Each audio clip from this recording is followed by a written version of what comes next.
Welcome back. The topic for the day is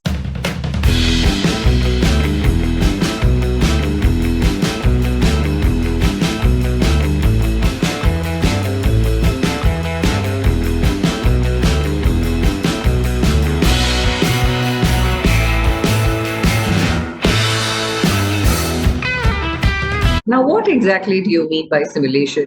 Simulation is a model of a real life scenario. So we will take simple examples from our everyday life. If you are planning to take a driver's license, then you will definitely enroll yourself with a driving school. And some of the driving schools give a simulator class. What do you mean by simulator class? This is where you get an on-road driving experience without actually taking the car to the roads. So basically, it is a method of assessing the risk that you will be facing in the real life scenario. Now we can very easily say what a simulation is. Simulation models the behavior of a system, of a real life system. And this driving simulator is a model of that real life situation of driving a car. And the second feature of simulation is it's a method of analyzing the risk. Now, if you have done a simulation, then we are better prepared. We know the risk that we are bound to face in the real life scenario.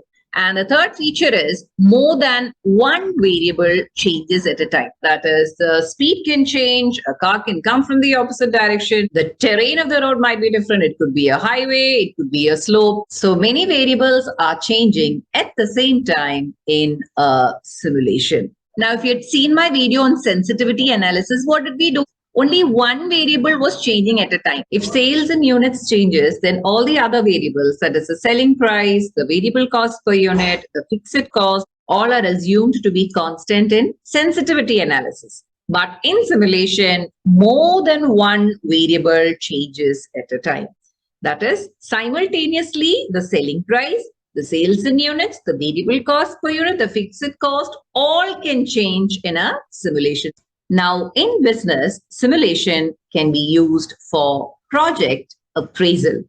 Now, if you've got a new project coming up, if we could create a model of the new project and if we could analyze the risk, then it will be really nice, right? We can be better prepared to face that risk.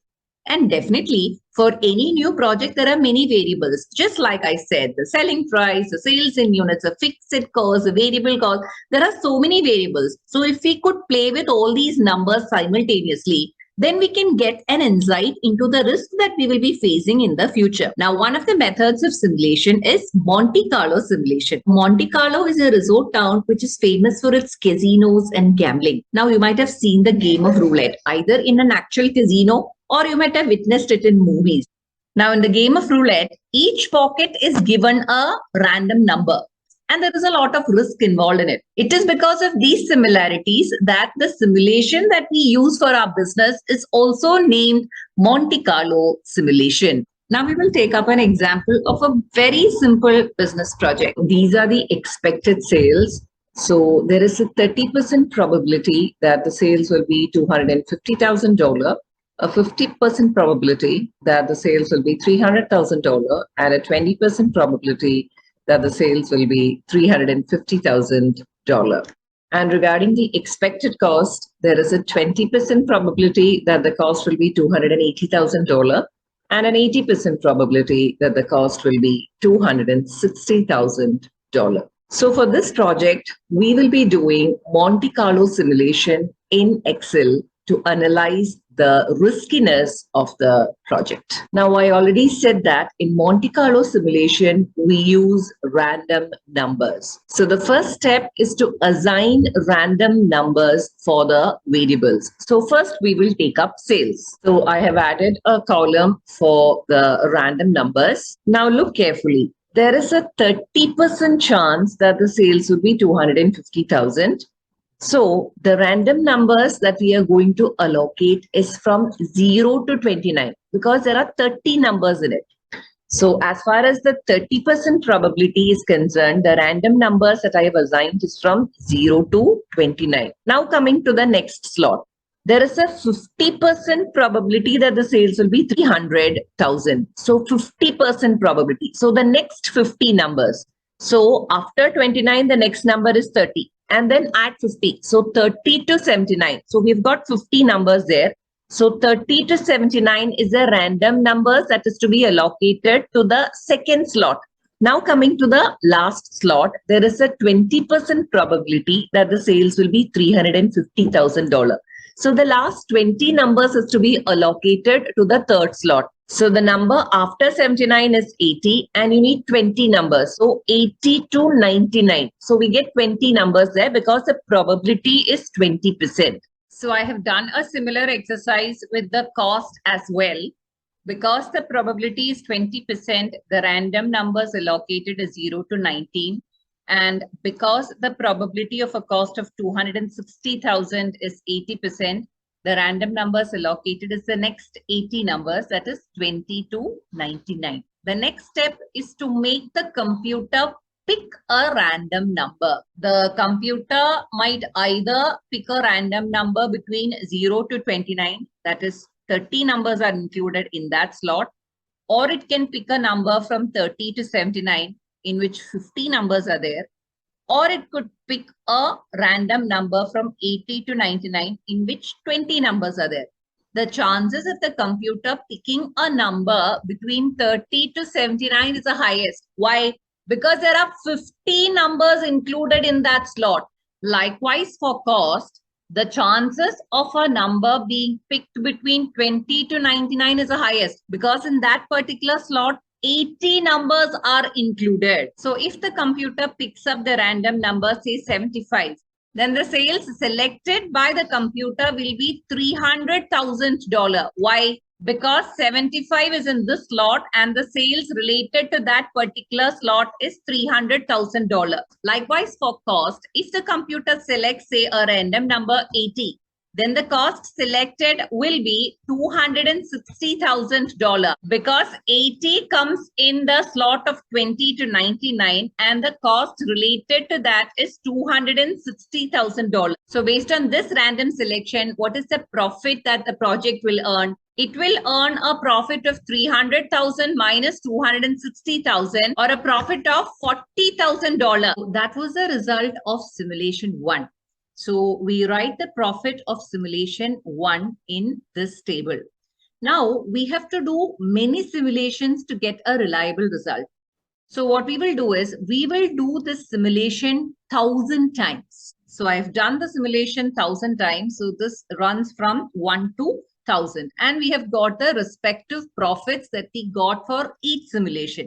The first simulation profit was 40,000 and the next simulation profit is 90,000. That is, the computer would have picked a different random number and the profit would vary accordingly. Now, for getting the profit of $90,000, the computer would have picked up 350,000 as the sales and 260,000.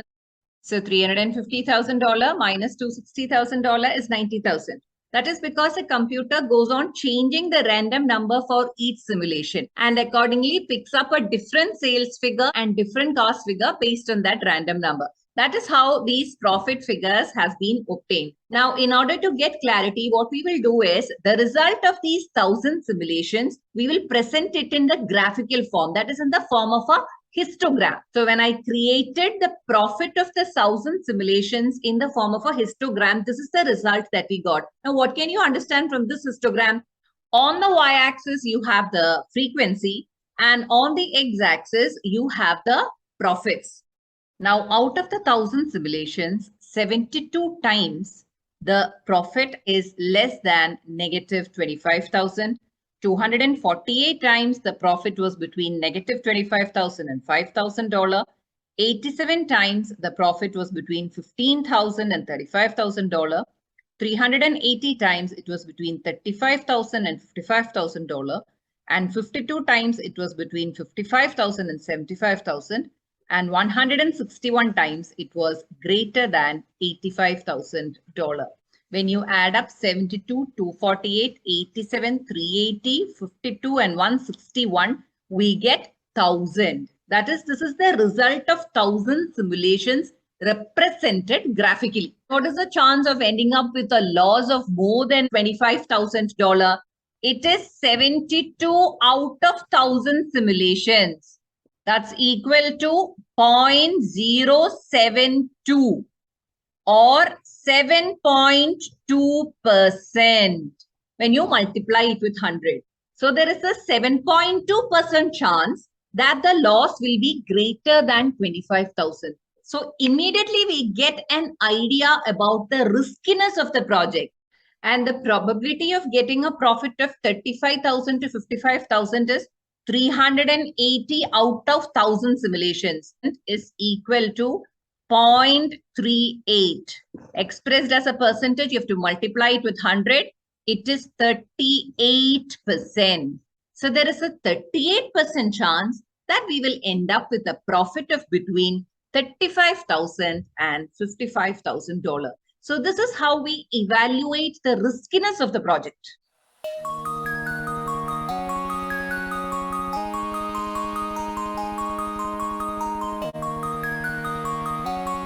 So Monte Carlo simulation, just like any other simulation, models the behavior of a system because we get an idea about the likely profits that we will earn if we invest in this particular project. And it is a method of analyzing the risk because we know how likely we are going to get a profit between $35,000 and $55,000. It is 38%.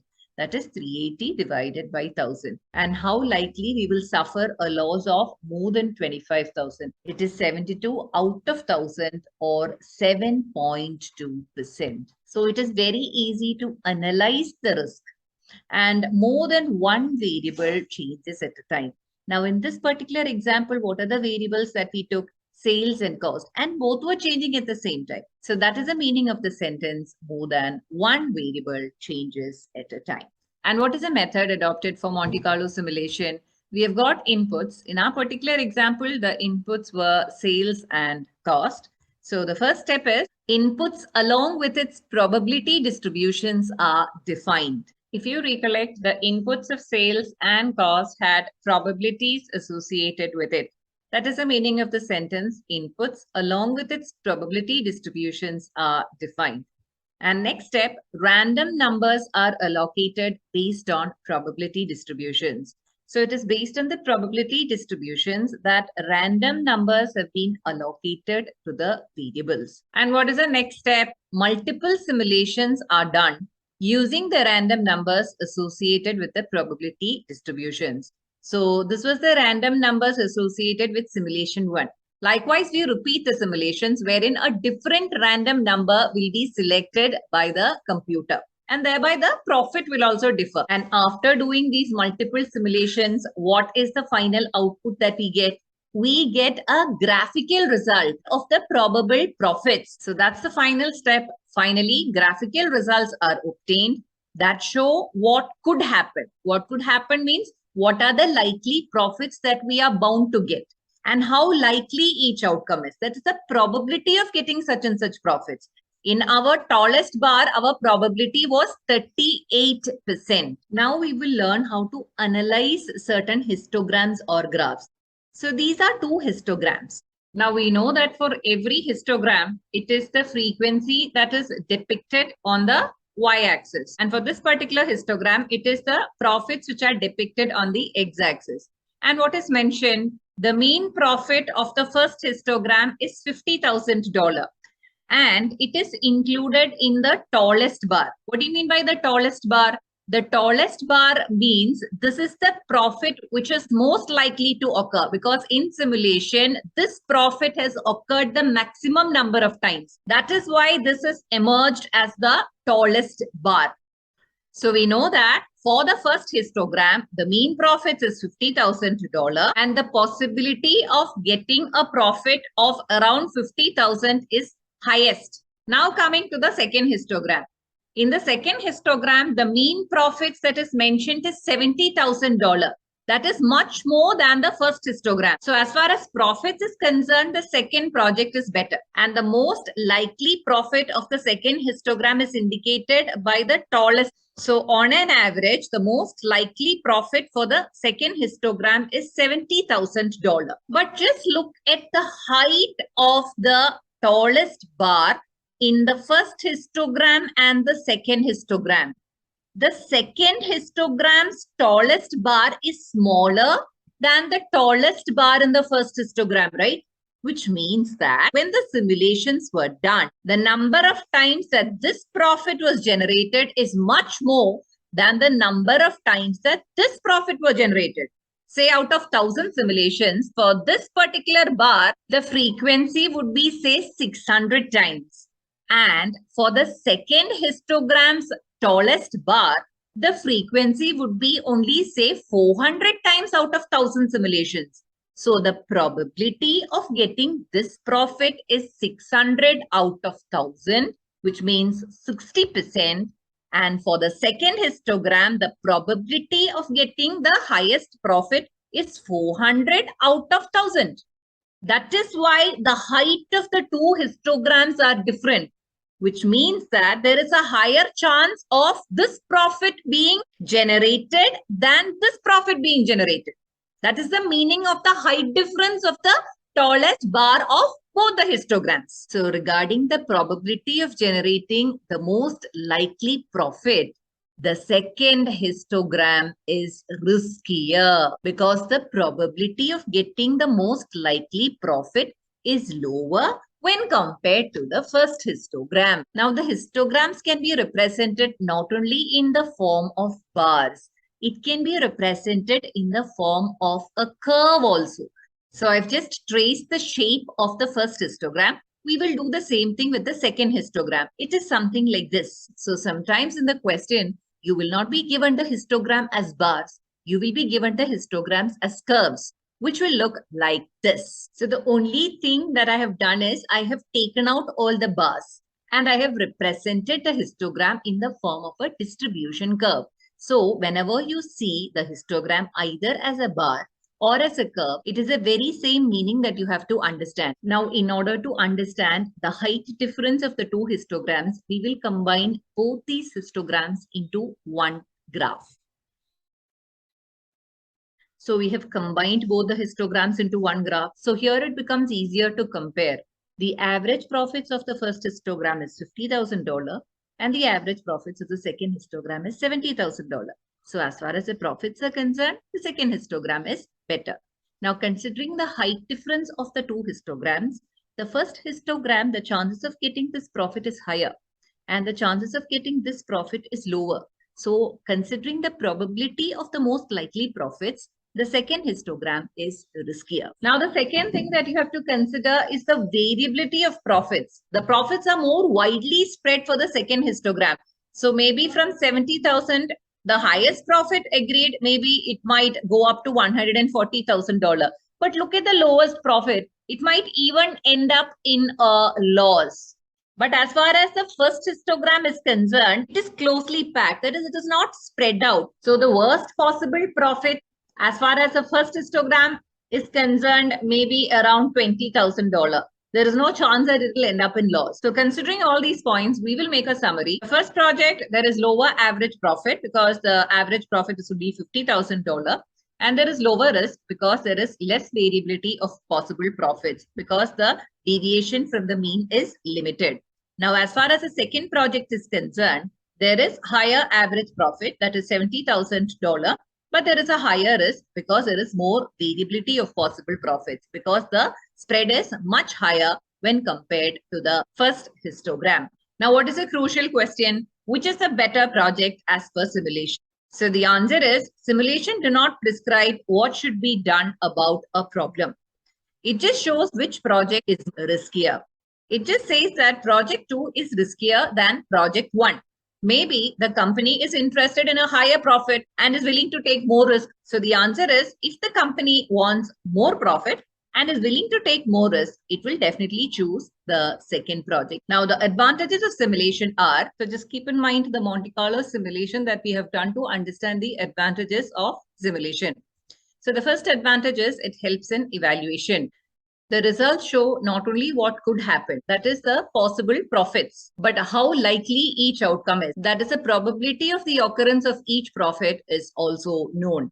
The second advantage is alternative solution developer. Now, in a particular case, once we develop this Monte Carlo simulation and we see that this project is not fit for us, then we could change the sales figure or we could change the cost figure we could find alternative methods so that the final result will suit our company. So by making changes to the input variable, like if the selling price is increased or if the purchase cost is reduced, we could always change the variable and see how the final output will be, whether the final output, that is a graphical result, is acceptable to us. Once we are not happy with the results, then we could always change the variables to see whether there are any alternative solutions. And the third advantage is graphical results. Now, the entire result is presented in a graphical format, which is very easy for everyone to understand and analyze the riskiness of the project. Now, coming to the disadvantages of simulation. The first disadvantage is GIGO. What do you mean by GIGO? Garbage in, garbage out. That is, if the input assumptions, what are the input assumptions? Say the input probability distributions. If that is wrong, then automatically the output or the results will also be worthless. And the second disadvantage is approximated solution. We cannot say for sure that this profit will be achieved with this much certainty, say 38% probability. That 38% probability is all approximations because we are not playing with the actual numbers. These are just simulated figures. Now, the next disadvantage is complex model. The simulation model can become very complex if many input variables are involved. Now, in the Monte Carlo simulation that we did, there were only two variables. We just took sales and cost. But there could be multiple variables, like if you're doing an NPV calculation, there could be discount factor, inflows for the first year, second year, third year, and there could be multiple variables, and the whole model becomes a very complex affair. And the last disadvantage is it is not a decision-making tool. It is only a decision support tool. It will not prescribe what should be done about a problem. Now, we saw that it will just say that this project is riskier than the other. It will not say that this project is better than the other. That is for the company to decide whether that risk is suited for them. So that's it about simulation. We will have a quick recap before we wind up.